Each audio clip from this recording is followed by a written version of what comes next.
வருகின்ற 2026 சட்டமன்ற தேர்தலில் திருவண்ணாமலை சட்டமன்ற தொகுதியில் ஒவ்வொரு கட்சியிலும் யாரெல்லாம் போட்டியிட வாய்ப்பு இருக்கிறது, அவர்களின் பின்னணி என்ன என்பதை குறித்து விவரிக்கிறது இந்த செய்தி தொகுப்பு.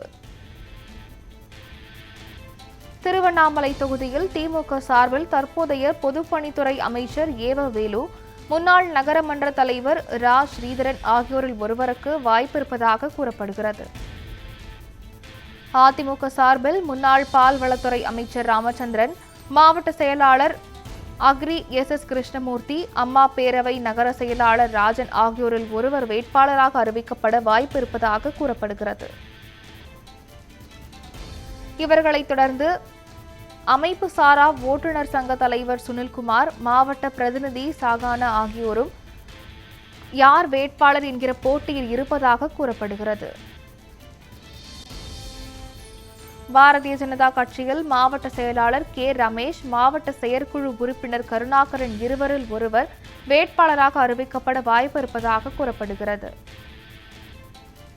தாவேக சார்பில் மாவட்ட வர்த்தக அணி அமைப்பாளர் அண்ணாமலை, மாவட்ட செயற்குழு உறுப்பினர் நவீன் ஆகியோர் வேட்பாளர் போட்டியில் உள்ளனர். நாம் தமிழர் கட்சியில் விக்னேஷ் வேட்பாளராக அறிவிக்கப்பட்டிருப்பது குறிப்பிடத்தக்கது.